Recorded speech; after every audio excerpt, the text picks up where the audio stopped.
Hello मेरे प्यारे दोस्तों, welcome back to my channel.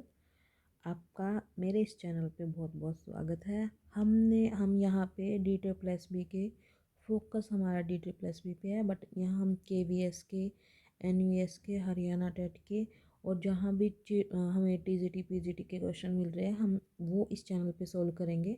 बस स्टार्टिंग हमने टी जी टी मैथ से की है डी टी प्लस बी की। अभी हम फिलहाल टीजीटी के ही क्वेश्चन सोल्व करेंगे इन वीडियो में। पहले दो पार्ट आ चुके हैं, अगर आपने वो नहीं देखे तो पहले आप जाके वो देखो, क्योंकि वहाँ एक तो पहली दो वीडियो में मैंने क्वेश्चन सोल्व करवाए हैं, साथ में जो ट्रिक और कॉन्सेप्ट आता है मैं साथ ही साथ वो भी जो मुझे पता है मैं वो करवा देती हूँ। और जो आइगन वैल्यू वाला जो मैंने कॉन्सेप्ट कराया ना, आप उसको ज़रूर देखना, उससे आपके बहुत सारे कॉन्सेप्ट क्लियर होंगे। और यहाँ से मैंने शुरुआत की है। जैसे अगर हम जैसे जैसे आगे चैप्टर पढ़ेंगे या कोई नया कॉन्सेप्ट होगा तो उसके क्वेश्चन सोल्व करने से पहले हम थोड़ा बहुत जो मेरे पास नोट्स है हम उसको कर लेंगे, ताकि क्वेश्चंस को सोल्व करने में आपको भी मदद मिले और हम उसको कोरिलेट भी कर पाएँ। तो हमने यहाँ तक क्वेश्चन कर लिए थे, अब यहाँ हम करते हैं, इस वाले से स्टार्ट करते हैं। इसमें क्या बोला है, इन्होंने कहा है if two a is equal to two a plus three b is this and a plus two b is equal to this, then b is equal to, b की वैल्यू फाइंड करनी है। अब आपको पता है कि जैसे हमारे पास हमने 10th 11th में भी किया है, जैसे दो इक्वेशन होते हैं हमारे पास, जैसे आ गया x plus y is equal to something and x plus three y या फिर two x plus three y is equal to जो भी है, यहाँ से हम इनको सोल्व करके एक्स वाई की वैल्यू फाइंड कर लेते थे। तो इसी तरीके से इसमें करना है हमें। हमें ये दो इक्वेशन की तरह दिया हुआ है। अब two a plus three b is equal to this, a plus two b is equal to this. अगर हम इसको इसी तरीके से सोल्व करें जैसे हम उसमें करते थे एलिमिनेशन मेथड में, तो यहाँ टू ए, यहाँ ए है, यहाँ थ्री बी, यहाँ टू है, तो आसान होगा कि इसमें पूरी इक्वेशन को अगर मैं टू से मल्टीप्लाई कर दूँ तो यहाँ हमारे पास टू ए आ जाएगा। तो कर दो। अगर मैं इसको करती हूँ तो टू ए प्लस क्या होगा फोर बी इक्वल टू, तो उस टू को इस मैट्रिक्स के अंदर भी मल्टीप्लाई करना पड़ेगा। तो 10 0 और 6 2 12 एंड 4, ये आ गया हमारा। आई होप आपको ये समझ में आ रहा है। ठीक है, आया होगा कि मैंने ये क्या किया है, क्लियर नहीं हुआ? हाँ ठीक है। अब ये वाली मैट्रिक्स और ये वाली मैट्रिक्स हमें सोल्व करनी है। टू ए साइन कैंसिल कर दो, मतलब चेंज कर दो, इससे ये ख़त्म। थ्री बी में से फोर बी गया तो माइनस का बी इक्वल टू, अब इस वाली मैट्रिक्स में से घटाना पड़ेगा तो घटा दो। टू में से टेन गया minus eight, minus one and ये हमारा माइनस वन ही आएगा। फोर माइनस सिक्स क्या होगा माइनस टू, एंड फिर three minus two minus one, two minus twelve minus ten, five minus four one. अब माइनस है तो माइनस के लिए इन सबको प्लस कर दो। तो हमारा आंसर क्या है, यहाँ हम लिख देते हैं। हमारा आंसर आया eight, one minus two, one minus ten and one. अब देख लेते हैं हमारे ऑप्शंस में से ये कौन सा है चारों में से। ठीक है, तो एट वन माइनस टू कहाँ है हमारा, एट वन माइनस टू तो हमारा नहीं है, माइनस वन और माइनस वन भी नहीं है, टेन, मतलब मुझे तो लगता है डी ऑप्शन होना चाहिए। चलो चेक करते हैं क्या है इसका आंसर। इसमें उन्होंने बी दिया है, मतलब हमने कहीं प्लस माइनस में गड़बड़ कर दी है। एक बार और कर लेते हैं, ठीक है, आपकी बार थोड़ा साफ साफ करते हैं। यहाँ मैं इसको थोड़ा जूम कर लेती हूँ ताकि जगह बच जाए। ठीक है, अब देखो कैसे किया हमने।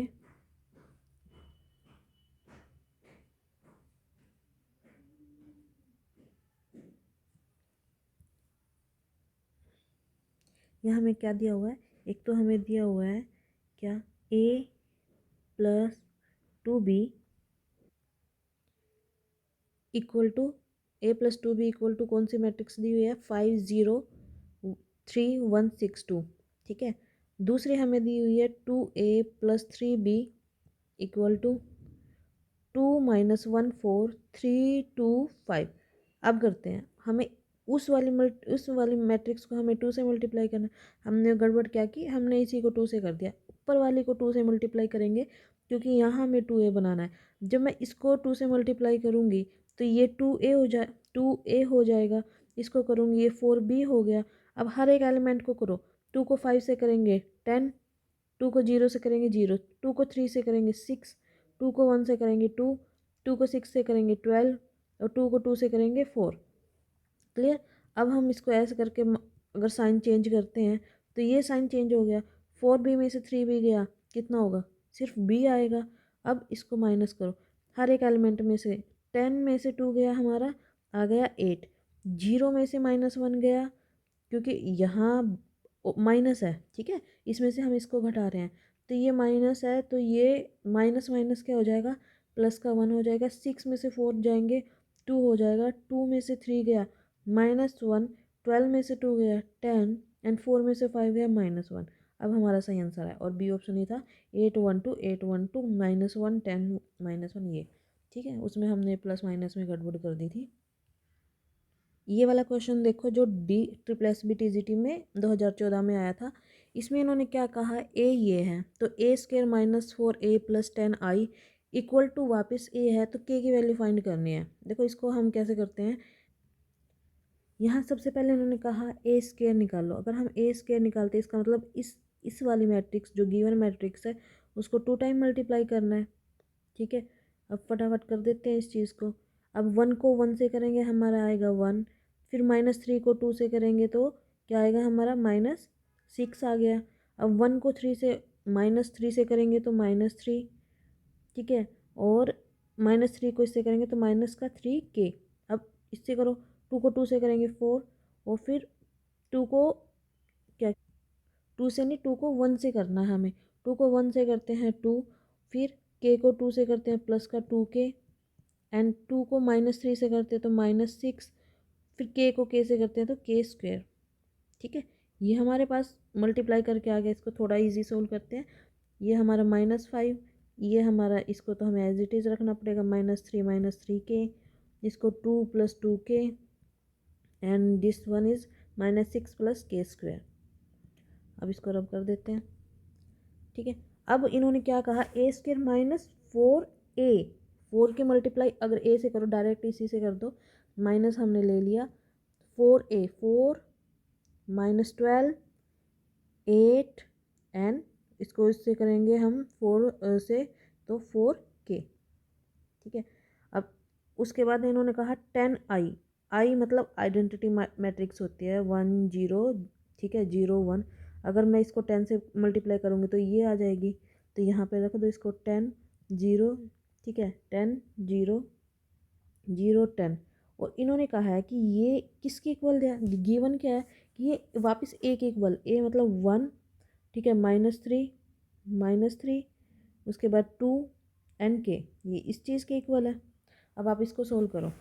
अगर हम इसको सोल्व करते हैं तो क्या होगा हमारे पास, पहले इन वाले को थोड़ा सोल्व कर लो, है ना, ताकि हम कंपैरिजन इजी रहे, या डायरेक्ट भी कर लो जैसा आपका मन करे।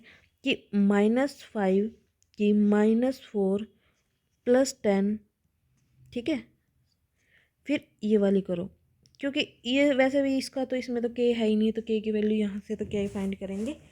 अब हम करते हैं नेक्स्ट वाला, कोई भी पॉइंट इनमें से कोई भी एक उठा लो, ज़रूरी नहीं है कि आपको सारे कंपैरिजन करके दिखाने हैं, कोई भी k वैल्यू उठा लो और कर दो। जैसे यहाँ अगर हम करें कि -3k, ठीक है, फिर माइनस माइनस प्लस का 12, फिर 0 प्लस करके कोई फ़ायदा नहीं, इक्वल टू -3, मैंने ये ले लिया। अब ये आपको दिख रहा होगा, ठीक है।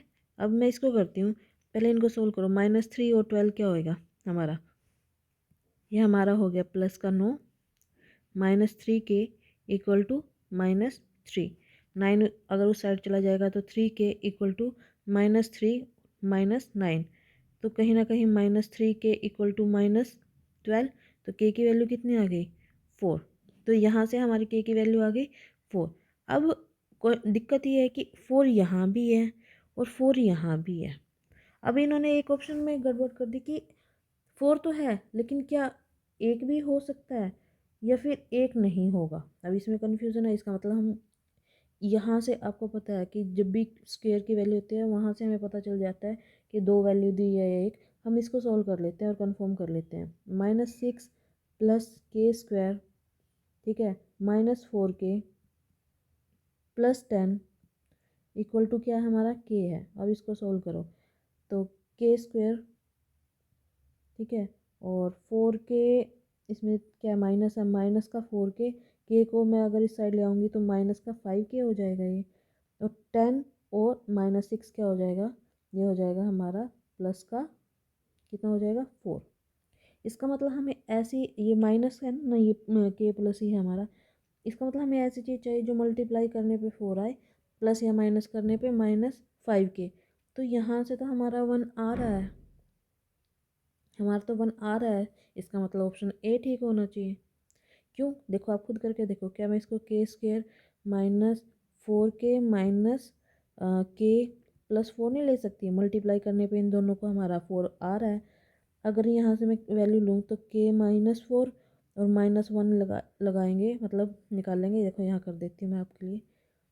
अगर मैं इसको सॉल्व करती हूँ तो के कॉमन आ गया, के -4 और -1 कॉमन लेंगे तो के -4। इसका मतलब के की वैल्यू -1 और के की वैल्यू -4 इक्वल टू 0 है। तो के की वैल्यू यहाँ पे 1 और या तो 1 हो सकती है या 4। तो मेरे हिसाब से ऑप्शन बी ठीक है। चलो देखते हैं, इनका चेक करते हैं। यहाँ कोई कंडीशन थोड़ा दी है कि 1 के की वैल्यू ये नहीं होनी चाहिए। इन्होंने कहा है कि आंसर बी है, एक नहीं हो सकता। बट एक क्यों नहीं हो सकता? लास्ट में देखो इन्होंने भी ऐसे ही सोल्व किया हुआ है कि के की वैल्यू 1 और 4 है। But common to all is k, but common to all is k equal to 4, hence k equal to 4 not 1। ये तो कोई बात नहीं। बाकी आप लोग बताना कि ऑप्शन 1 एक ठीक होना चाहिए मेरे हिसाब से। तो अब नेक्स्ट क्वेश्चन करते हैं। ये भी हमारा TGT में आया हुआ है 2014 में। इन्होंने कहा है ये इक्वल टू दिस है तो एक्स की वैल्यू फाइंड करनी है। अब इसमें भी हम एक्स की वैल्यू अगर फाइंड करें, वही कैलकुलेशन है मल्टीप्लाई करने वाली। ठीक है, पहले हम इन दोनों को सोल्व कर लेते हैं, या आप इन दोनों को भी कर सकते हैं जैसा आपका मन करे।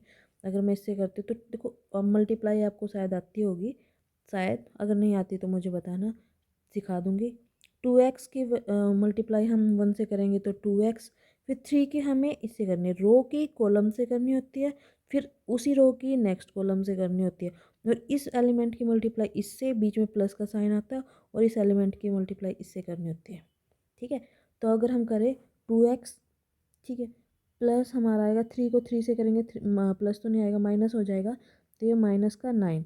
फिर इस 2 की अगर हम इससे करते हैं तो 2 ये आ जाएगा हमारा 4x, और इसको करेंगे हमारा 0, तो हमारे पास ये मैट्रिक्स आई। फिर आई हमारी x और 8। अब इसको वापस करो, अगर मैं इसको इससे मल्टीप्लाई करती हूँ तो क्या आ गया हमारा 2x² -9x, ठीक है, प्लस अब इससे करेंगे हम 32x, और इक्वल टू 0 दे रखा था, हमने 0 ले लिया, है ना। अब इसको सोल्व करो, 2x², अब 32 में से हम 9 को माइनस करेंगे तो यह बनता है हमारा कितना, 23x। यो एक्स स्क्वायर है यहाँ पे इक्वल टू 0। अगर मैं इसमें से x कॉमन ले लेती हूँ, बाहर ले जाती हूँ, तो ये बना हमारे पास 2x - 23 इक्वल टू 0।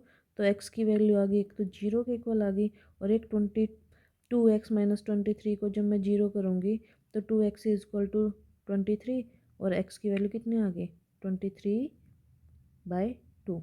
तो इनमें से जो आंसर है देख लो अब आप। ठीक है, नहीं सॉरी, यहाँ पे जब इसमें से बड़े में से छोटा जाएगा तो यहाँ प्लस आएगा। ये मैंने, देखो इन चीज़ों का ध्यान रखना हमें। तो यहाँ पे आंसर में आएगा माइनस, तो इसका आंसर है एक्स की वैल्यू -23/2। ये वाला आंसर है हमारा। ठीक है, अगर हम नेक्स्ट क्वेश्चन पे चलते हैं, यहाँ पे ये तो हो गया, ये वाला देखो। अब अगर आपने इससे पहले वाली मेरी वीडियो देखी होगी ना, तो आपको पता होगा कि हमने आइगन वैल्यू का जो कॉन्सेप्ट है वो सीखा है, और उसमें ये ही बताया गया था, क्या बताया गया था कि जो दो प्रॉपर्टीज़ में बहुत इंपॉर्टेंट थी, अब मैं दोबारा बता देती हूँ इस वीडियो में भी, कि जो आइगन वैल्यू होती है ना, अगर 2 × 2 है की मैट्रिक्स है तो आइगन वैल्यू भी 2 होगी, और हम इसको डिनोट लैम्डा से करते हैं, λ1 λ2। अगर 3 × 3 की है तो आइगन वैल्यू भी हमारी 3 होती है, λ1 λ2 एंड λ3।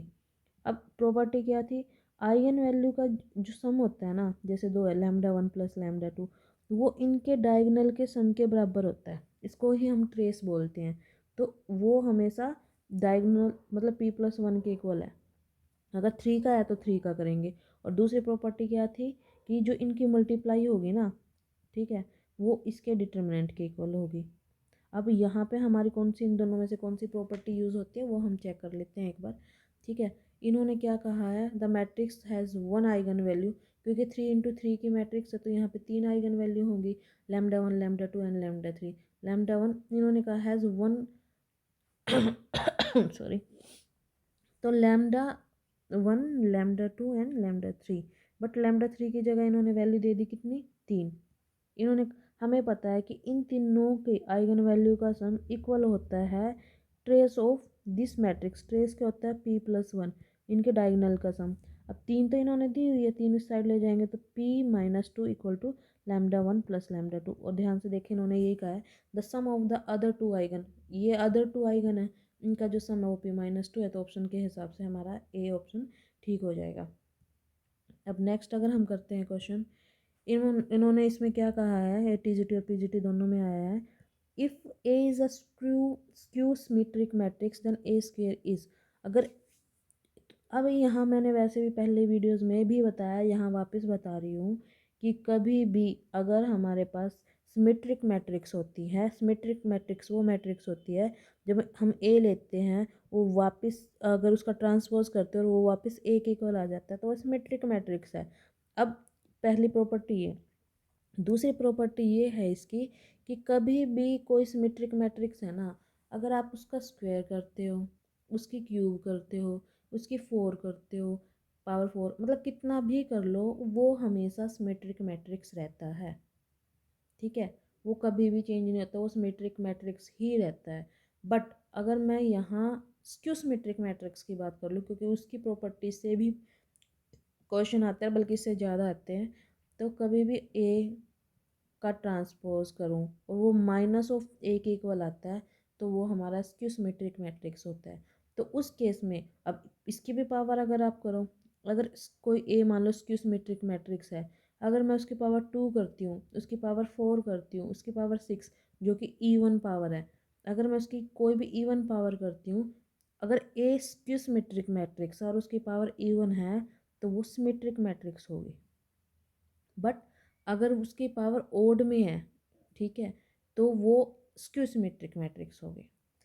ध्यान से सुनो, सिमेट्रिक मैट्रिक्स है, पावर कितनी भी हो सिमेट्रिक ही रहेगी। स्क्यू सिमेट्रिक मैट्रिक्स है, वो 2 पार्ट में डिवाइड हो जाती है, अगर पावर इवन है तो सिमेट्रिक, अगर पावर ओड है तो स्क्यू सिमेट्रिक।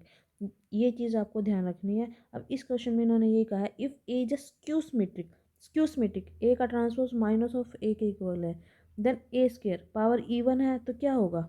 आप एक चीज़ याद रखो, चाहे सिमेट्रिक हो चाहे स्क्यू सिमेट्रिक, पावर इवन है तो सिमेट्रिक ही रहेगी, तो ऑप्शन डी है। यहाँ से थोड़ा ध्यान रखो, ठीक है। अब इतना करने की आपको ज़रूरत नहीं है। अब यहाँ से एक क्वेश्चन इन्होंने क्या दिया है, if a and b are matrices of same order then a b का ट्रांसपोज -b a का ट्रांसपोज इज। देखो वैसे तो आप इसको डायरेक्ट याद रखो क्योंकि बहुत बार हुआ है, और वैसे भी जब हम सिमेट्रिक और स्क्यू सिमेट्रिक मैट्रिक्स की प्रॉपर्टी पढ़ते हैं तो उसमें साफ साफ दिया गया है। अगर आप चाहते हो कि भी, जैसे मैंने आइगन वैल्यू के अपने नोट्स में से आपको समझाया है, मैट्रिसेस के भी जो मेरे नोट्स है जिसमें ये चीज़ें डायरेक्ट दी हुई हैं तो मैं वो भी करा दूँगी, लेकिन अगर कोई कहेगा तो करा दूँगी, वैसे तो क्या ही बोल लूँ। चलो देखो, तो यहाँ इन्होंने क्या कहा है, क्वेश्चन हम सोल्व कर लेते हैं कि ए बी का ट्रांसपोज -b a का ट्रांसपोज क्या होगा। ठीक है, कि वो स्क्यू सिमेट्रिक मैट्रिक्स होगा, नल मैट्रिक्स होगा, सिमेट्रिक होगा। वैसे तो इसको देख के ही आपको याद आना चाहिए कि ये ना स्क्यू सिमेट्रिक मैट्रिक्स होता है। क्यों, हमने कहा था कि अगर ए हमारे पास कोई सिमेट्रिक मैट्रिक्स है तो उसकी पावर जितनी भी कर लो वो भी सिमेट्रिक रहेंगी। ए की मल्टीप्लाई जब ए के ट्रांसपोज से करते हैं वो भी सिमेट्रिक रहता है। ए और ए का ट्रांसपोज प्लस करेंगे वो भी सिमेट्रिक रहता है। अगर ए और बी दो सिमेट्रिक मैट्रिक्स हैं उनकी मल्टीप्लाई भी सिमेट्रिक रहती है। ए बी प्लस बी ए भी हमारा सिमेट्रिक रहता है। बट एक चीज़ सिमेट्रिक नहीं रहती हमारी कि ए बी का ट्रांसपोज जब बी ए के ट्रांसपोज के इक्वल हो, मतलब माइनस में हो, ये कभी भी सिमेट्रिक नहीं होती, ये हमेशा स्क्यू सिमेट्रिक होती है। ये सारी इनकी प्रॉपर्टी के अंदर आती है। बट इन्होंने यहाँ अलग तरीके से सोल्व करके दे रखे। अगर आप ऐसे कहते हो तो ऐसे भी हो जाएगा, इसमें तो बल्कि और भी ईजी है। इन्होंने कहा, क्या कहा, if a and b are the symmetric matrix. Symmetric matrix मतलब ए और बी दो सिमेट्रिक मैट्रिक्स हैं।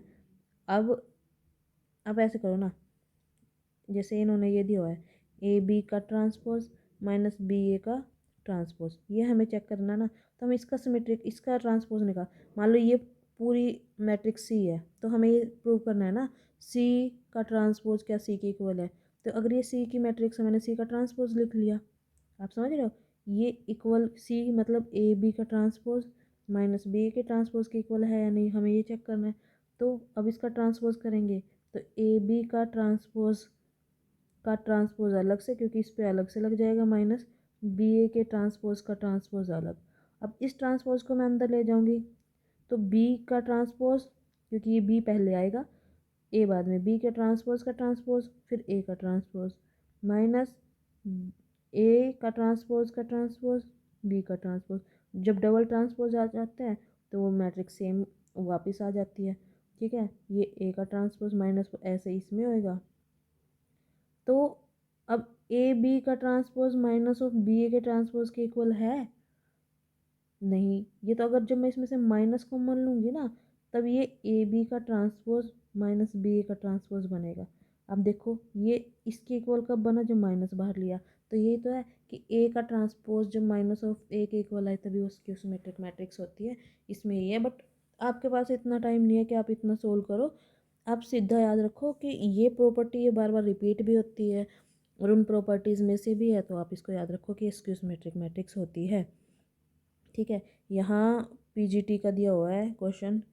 वैसे तो सिंपल यही है, if a and b are the square matrix of the same order then इसकी बस मल्टीप्लाई कर लो। आप आपको पता है ए स्क्वायर, ठीक है, ए स्क्वायर, ये करूँ वैसे तो चलो ए स्क्वायर,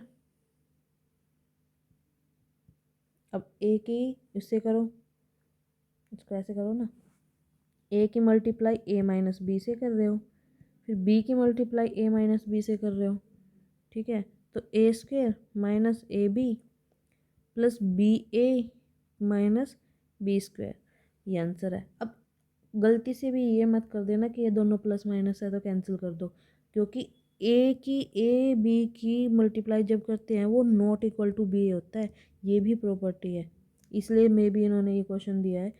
ठीक है, ताकि क्या आपको ये प्रॉपर्टी क्लियर है नहीं। जैसे देखो हम क्या करते हैं, अगर हम नॉर्मल मेथड में यूज़ करते हैं ना, अर्थमेटिक मेथड में, उसमें मैथ में क्या करते हैं, हम ए स्क्वायर माइनस बी स्क्वायर ऐसे कर देते हैं, ऐसे नहीं करना। ठीक है, अब अगर हम ये अगला क्वेश्चन करते हैं जो कि टीजीटी और पीजीटी दोनों में आया हुआ है कि इसका देखो ये साइन किस चीज़ का होता है, डिटर्मिनेंट का साइन होता है, तो हम इसका डिटर्मिनेंट निकालते हैं। बट अगर आप इसको ऐसा करोगे तो एक्स स्क्वायर एक्स वैल्यू में कंफ्यूज हो जाओगे।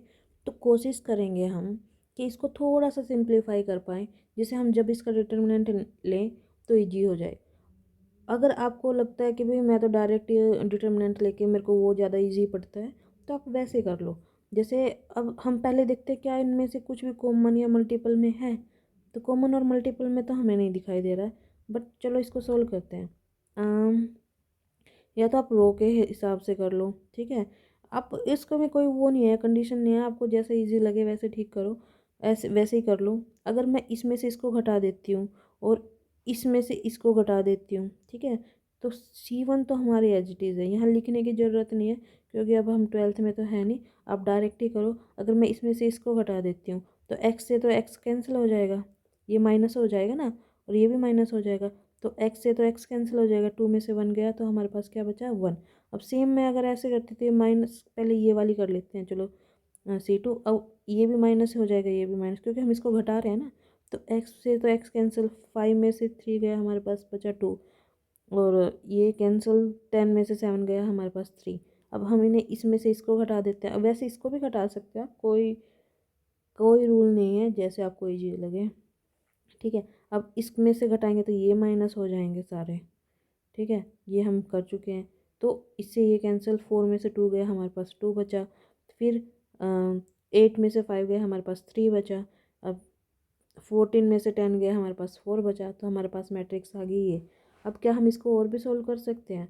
हाँ, अगर मैं 2 में से 1 को घटाऊंगी तो 1 आ जाएगा, 3 में से 2 को घटाऊंगी तो 1। तो मैं क्या करती हूँ, यहाँ पे डायरेक्ट लिख लेती हूँ कि जब मैं इसमें से 2 में से 1 को घटाऊंगी तो यहाँ गया 1, 3 में से 2 को, मतलब मैं R2 में से R1 को घटा रही हूँ। ठीक है, तो आप इसको कर दो। जैसे ये माइनस हो जाएंगे ना यहाँ पे, ऐसे यहाँ कर लो। चलो, x+3 माइनस x-1 होंगे तो ये कैंसिल हो गया। हमारे पास क्या बचा? 3 - 1 क्या बचा हमारे पास? यहाँ 2 बचा। ठीक है, तो हमने यहाँ पे 2 लिख लिया। अब 2 में से 1 गया तो यहाँ बचा 1, 3 में से 2 गया, यहाँ बचा 1। ठीक है, अब मैंने घटा वो कर दिया, वो ये इसलिए क्या, ये भी तो घटाना है ना, तो यहाँ वापस कर लेते हैं इस चीज़ को। हमारे पास क्या, x+3 में से इसको घटाएंगे तो हमारे पास 2 बचा था, तो यहाँ लिख लिया हमने। x+1 तो एज इट इज़ है, 1 2, क्योंकि इसमें गायब हो जाता, आप उसमें तो कर पाओगे। ठीक है, और इसमें से जब हमने वापस इसको घटाया था तो क्या बचा था? यहाँ पे 2 बचा था, यहाँ पे हमारे पास 1 बचा, और यहाँ भी 1। अब इसमें से इसको घटाओ तो यहाँ बचेगा 4, 3 में से 2 गया तो 1, 4 में से 3 गया तो 1। आप दो दो जो ऑपरेशन होता है ना, एक साथ लगा सकते हो। अब 1 1 बनाने से क्या फ़ायदा हुआ? आप इनमें से ना किसी को भी जीरो बना सकते हो। जीरो बनाने का ये फ़ायदा होता है, जब हम डिटर्मिनेंट लेते हैं तो हमें बहुत ईजी पड़ता है, क्योंकि एक टर्म तो हमने बिल्कुल ख़त्म ही कर दी ना। अब जैसे, अब ऐसा करते हैं ना, मैं इसमें से इसको घटा देती हूँ वापस, R3 में से R1 को घटा देती हूँ। अगर मैं R3 में से R1 को घटाऊंगी तो एज इट इज़ रहेंगे। ठीक है, आप इसमें से भी इसको घटा सकते हो, दो चीज़ जीरो बना दो। अब R3 में से तो R2 को घटा दो। ठीक है, और R2 में से R1 को घटाओ। R2 में से जब हम R1 को घटाएंगे तो हमारे पास क्या बनेगा? x-1 बन गया ना। ठीक है, 2, क्योंकि इसमें से आप इसको घटा रहे हो, R2+1 बन गया। x+2, x+1 में से जब 2 में से घटा रहे हो x+1 को, तो आपके पास बचा -x। ठीक है, और क्या बचा? प्लस का 1, तो 1 1 - x। अब 1 में से इसको घटाएंगे 0, 1 में से 2 को घटाया तो -1। अब 4 में से 2 को घटाया 2, 1 में से 1 को घटाया वापस 0, 1 में से 1 को घटाया 0। अब इसको करने से क्या फ़ायदा होगा? हम इस वाले के हेल्प से इसका डिटर्मिनेंट ले लेते हैं, तो 0 0 हो जाएगी। सिर्फ हम इसको काट लेते हैं, ये माइनस होता है ये प्लस, तो बाहर आएगा प्लस का साइन, तो -x2 और -1 0। अगेन ये तो 0 ही हो गया। अब इसको करते हैं तो 1 और ये माइनस का 2, लेकिन यहाँ जब हम इसको माइनस करते हैं तो ऑलरेडी माइनस होता है, तो हमारे पास +1, तो 1 को 2 से करेंगे तो 2, तो आंसर आ गया 2। अब मुझे समझाने में ये टाइम लगा है, बट जब आप करोगे तो कर लोगे। ये तो -2 आया आंसर, मतलब आप कर लेना। अब मैं इसको दोबारा नहीं कराऊंगी। इन्होंने ये वाली 2 जीरो बनाई है, कहीं ना कहीं मैंने गड़बड़ कर दी होगी। तो अब अगर हम इसके थ्रू करते हैं तो हो जाएगा। अब देख लेना, अब जैसे ये वाला क्वेश्चन है, अब आपको पता जीरो तो आंसर है नहीं, क्या हम सबसे पहले चेक करेंगे क्या ये किसी का मल्टीपल है इनमें से आपस में। ठीक है, तो 7 2 1 9, नहीं ये इसका मल्टीपल नहीं है, 19 का भी मल्टीपल नहीं है। तो इसको सोल्व करने का ना, सबसे जो मैं 12th में भी करती थी, बाकी आप अपने हिसाब से करो, या तो इनमें से ऐसा कुछ करके घटा के बटा के छोटा नंबर कर लो ताकि मल्टीप्लाई में इजी रहे, नहीं तो आप डायरेक्ट ऐसे करके, जैसे हमने किया ना, 2 1 9 को करेंगे हम 9 3 34 5। ठीक है, -1 1 7, अब 9, ठीक है, 7 34 5, और ये आपको जैसा ठीक लगे ऐसा सहूलियत से आप कर लो। इसको मैं इसलिए नहीं करा रही हूँ क्योंकि इसमें सिर्फ कैलकुलेशन है। ठीक है, वो आप कर लो। अब नेक्स्ट करते हैं, जैसे इस तरह के क्वेश्चन है। अब क्या लग रहा है हमें कि भाई ये कैसे सोल्व करेंगे 3 3 इक्वेशन? हम अब छोटे मेथड से तो हम नहीं करने वाले। अब हम सिंपल सी बात है, इसको हम क्या करेंगे, वैल्यू हमारे पास निकालनी है हमें, x1 y2 z3। क्यों ना हम इनमें से इक्वेशन में पुट करके देख लेते हैं, इनमें से जो सी वैल्यू सेटिस्फाई करेगी आंसर 8 देगी, इस वाली इक्वेशन में वही होगी। अगर मैं x की वैल्यू -1 पुट करती हूँ तो ये हो जाएगा हमारा -3, y की वैल्यू 2 करते हैं तो -4, ठीक है, और z की वैल्यू मैं 3 करती हूँ तो 9। तो क्या ये हमारा 9 ये आंसर दिया है? तो ये तो ये नहीं है। अब ये पुट करके देख लो, x की वैल्यू 1 को पुट करो तो हमारे पास हो जाएगा, हमारे पास 3, 2 को पुट करेंगे तो -4, और z की वैल्यू को -3 पुट करेंगे तो कहीं ना कहीं यह हो जाएगा हमारा -9। तो अगेन क्या ये आंसर हमारा ठीक है? नहीं, क्योंकि ये वापस 8 तो नहीं बना रहा है, नहीं। 3 -4 -1 -9, ये तो हमारा -10 दे रहा है। अब नेक्स्ट जो हमारी वैल्यू है, ये क्या है हमारे पास? ये हमारी x की वैल्यू 1 है, y की वैल्यू 2 है। अरे हट जाओ भाई, x की वैल्यू 1 है, y की वैल्यू 2 और z की वैल्यू 3 है। ये तो हमने ऊपर भी किया ना, अच्छा -1 रखा था। तो x की वैल्यू 1, y की 2 और 3।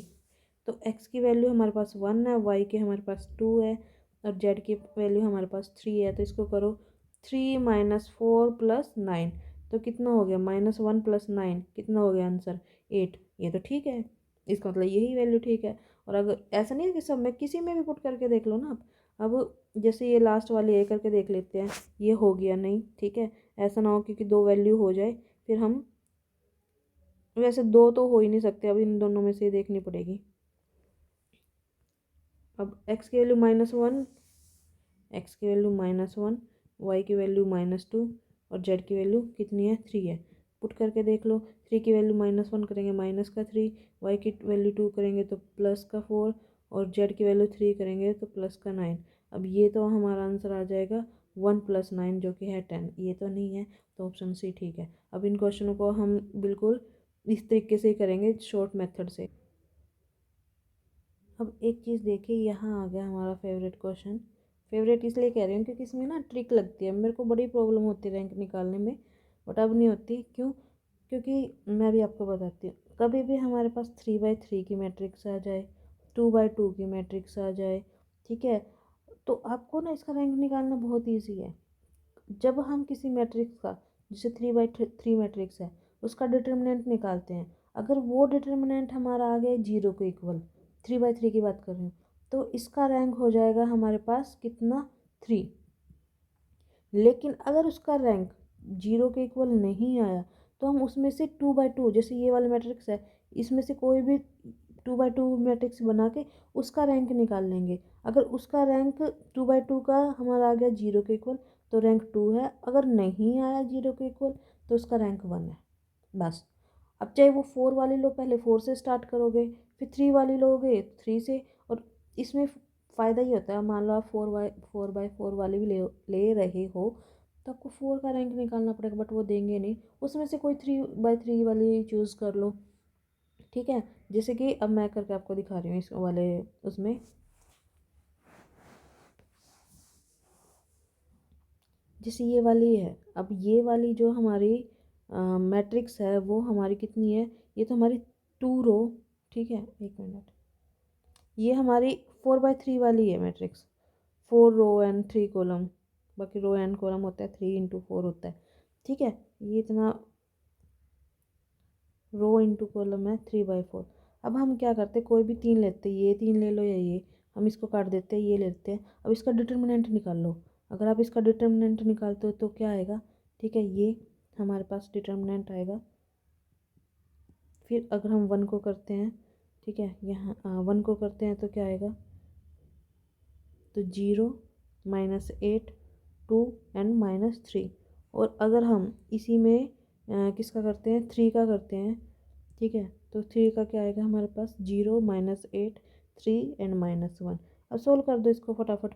8 -9 +2, ठीक है, फिर -1, 3 को इससे 0 से 0 करेंगे तो 8 दूनी 16, लेकिन ये प्लस का 16 हो जाएगा हमारा, और इसको करेंगे -1 और ये हो जाएगा हमारा 24, 3 के अंदर ये 24 प्लस का, ये तो आप कैलकुलेट करोगे ना, क्लियर हो जाएगा।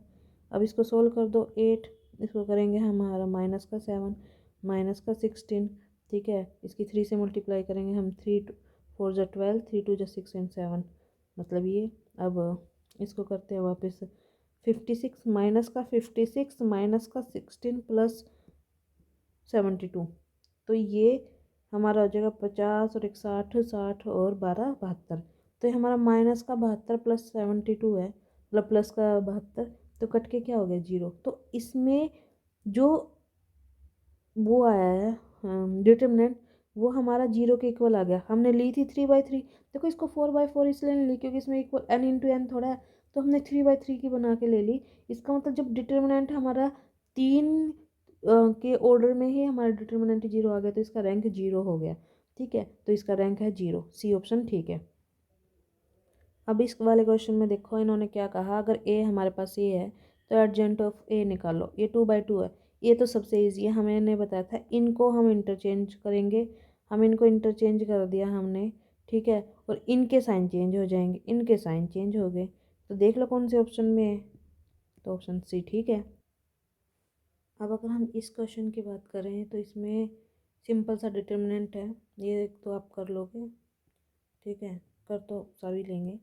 तो 3 1 1 2 -2, ठीक, 2 3 1 2, और हम +3 लेते हैं तो हमारे पास क्या आएगा 2 3 3 1।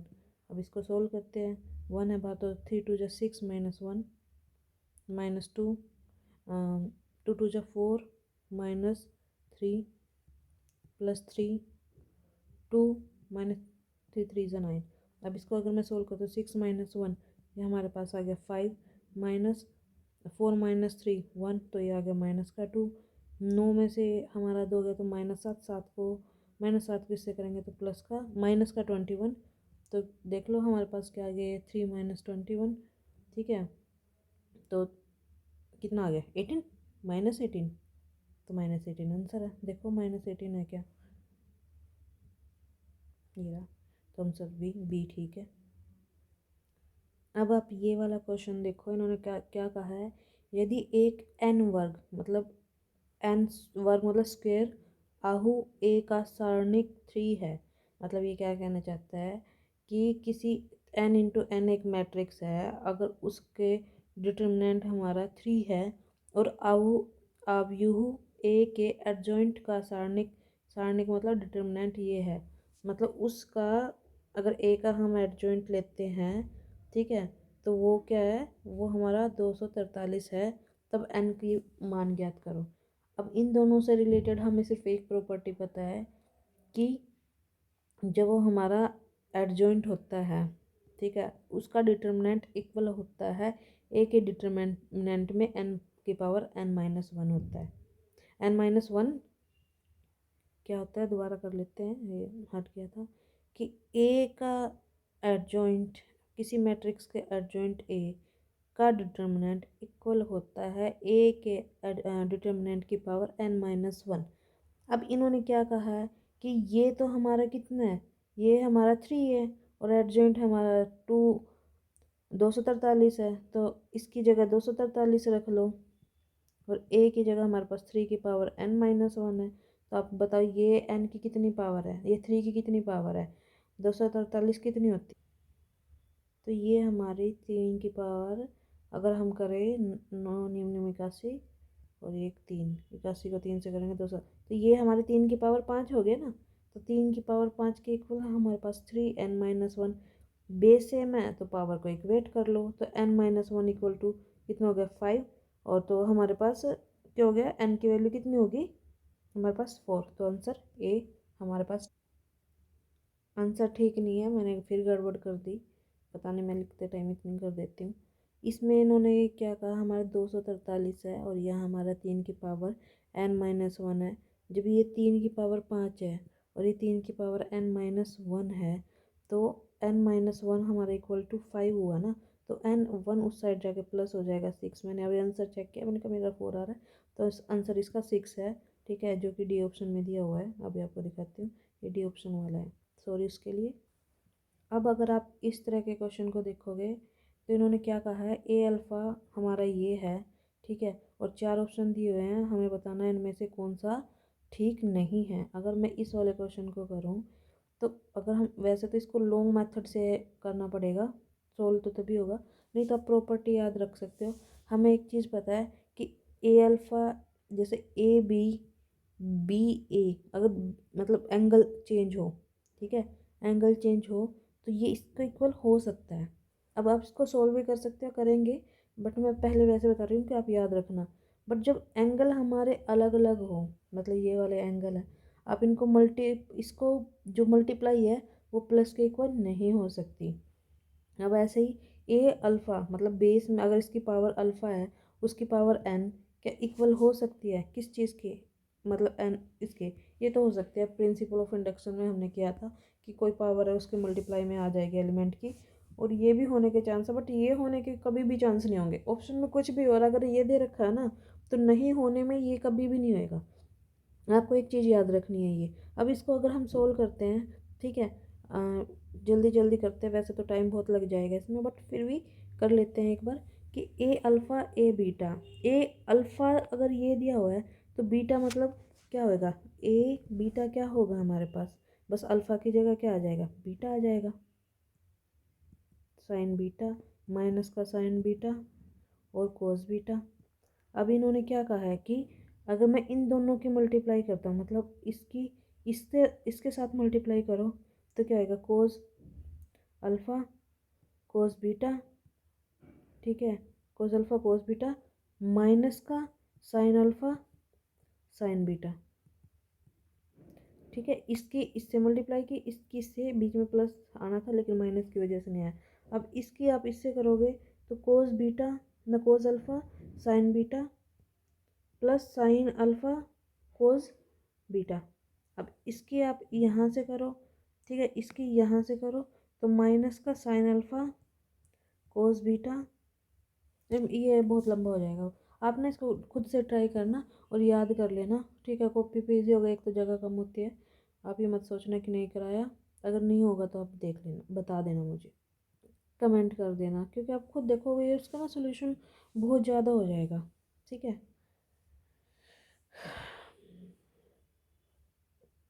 ये वही है कि इसका डिटर्मिनेंट निकाल लो, जैसे हमने किया था ना कि इजी बना लो, इसमें से इसको घटा दो, इसमें से इसको, फिर ये एक्स हट जाएंगे, फिर उसका डिटर्मिनेंट निकाल दो। अब आप ये वाला क्वेश्चन करो, ये यूपी टीजीटी में आया 2016 में। ऊपर वाला एक तो रिपीट हो गया था जो मैं अभी बता रही थी, और वो टीजीटी का नहीं था, और हमने डिसाइड किया था ना पहले हम टीजीटी के सॉल्व करेंगे। अब ये वाला देखो इनमें से क्या इसका आंसर है, ठीक है। अगर हम इस वाले डिटर्मिनेंट को देखते हैं तो इसमें भी है, इसमें भी है, इसमें भी, या तो ऐसे ए कॉमन ले लो, या मतलब हॉरिजॉन्टल ले लो या वर्टिकल ले लो, रो से ले लो या कॉलम से।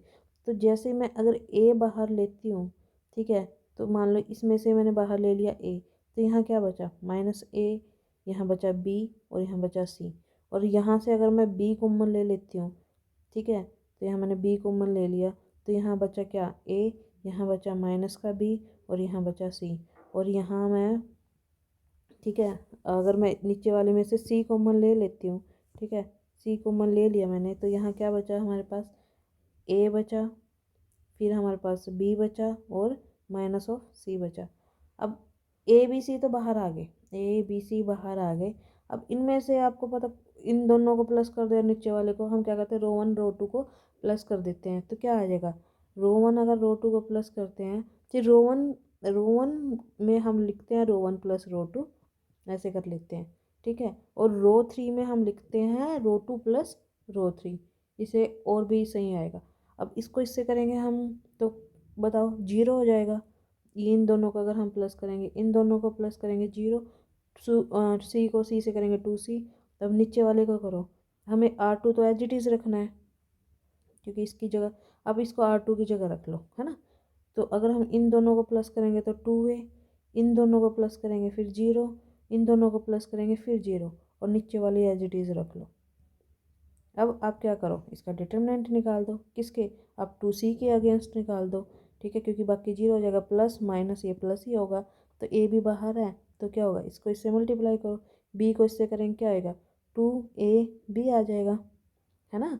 और इसको हम इसके अगेंस्ट कर रहे हैं टू ए बी, ठीक है, और बाहर ए बी है ही है हमारे पास, ए बी सी, तो क्या आएगा, फोर ए बी, यहाँ सी भी आना चाहिए था ना, एक मिनट, एक बार दोबारा कर लेते हैं। एक तो बीच में आता है ना कैलकुलेशन, कई बार गड़बड़ा जाती है। इसको ना ऐसे करते हैं। एक मिनट, हाँ ऐसे।